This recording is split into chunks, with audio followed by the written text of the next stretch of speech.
नमस्कार दोस्तों, मेरा नाम श्रीकांत वशिष्ठ है। आज मैं जिस विषय पे बात करने जा रहा हूँ वह विषय गंभीर है, समाज के तौर पर भी, एक व्यक्ति के तौर पर भी और सनातन के तौर पर भी। गंभीर इस भाव में कि हम किस लोकतंत्र में जी रहे हैं, एक ऐसे लोकतंत्र में जहाँ पे नेता अपनी सत्ता को बचाने के लिए तुम्हें लोकतंत्र का चूरन चटाते जाते हैं और तुम चाटते जाते हो। जिसमें लोकतंत्र बना रहे, कैसा लोकतंत्र जिसमें नेता के बच्चे ही आगे नेता बनेंगे, नेताओं के बिजनेस चलेंगे, उनके ही स्कूल चलेंगे, उनके ही कॉलेजेस चलेंगे। आप खंगालिए अपने आसपास के एरिया के स्कूल्स को, कॉलेजेस को और बहुत सारे ऐसे बिजनेसेस को, आपको ये महसूस होगा कि इसमें आधे से ज़्यादा पैसा नेताओं का लगा हुआ है।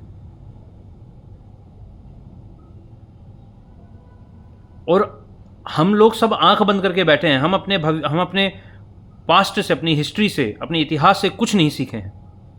हमने कुछ नहीं सिखाया कि किस तरीके से समाज को जातियों में बांटकर, तोड़कर, उसी समाज का फायदा उठाकर ये लोग अपनी सत्ता बनाए रखते हैं।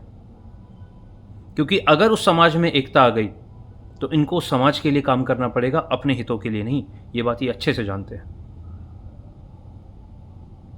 और सोते हुए समाज को तोड़ना बहुत आसान है।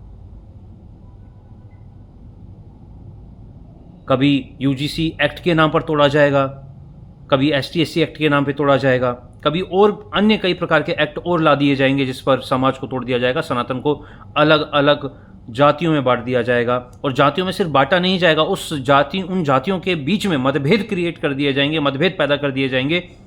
फिर उस मतभेद का फ़ायदा उठाकर ये पूरी राजनीति को ताउम्र चमकाएंगे। और हमें क्या मिलेगा?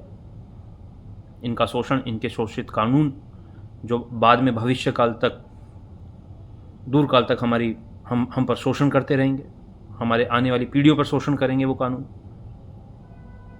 और जिन कानूनों को एक वक्त के बाद वापस लेना भी बड़ा मुश्किल हो जाता है। यही पुराने नेताओं ने किया और अब ये भाजपा सरकार कर रही है।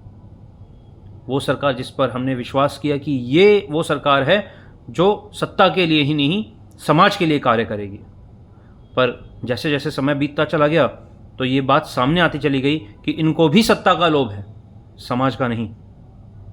ये भी समाज को तोड़कर सत्ता ही चाहते हैं।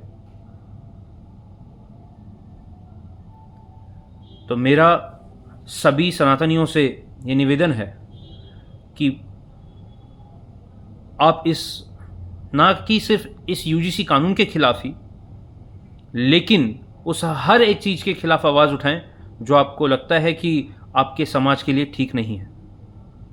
चाहे इन नेताओं के 51 कॉलेज हों, चाहे इनके बिजनेस हों, इनके बच्चों के बिजनेस। मैं ये नहीं कहता हूँ कि आप बिजनेस मत करिए, आप बिजनेस मत खोलिए, बट समाज के, सत्ता के लोगों के पैसे को भोग कर ये सब मत खोलिए। और मैं आशा करूँगा कि हमारा समाज एकजुट होगा, सनातन समाज जातियों से परे हटकर एकजुट रहेगा, ऐसे लोगों के खिलाफ रहेगा। मैं यहाँ पे हर जाति की बात कर रहा हूँ, चाहे वो ब्राह्मण हो, चाहे वो क्षत्रिय हों, चाहे वो शूद्र हो, हर प्रकार की जाति। हम सब सनातनी हैं, हम सब एक हैं, हम सब भाई हैं। धन्यवाद।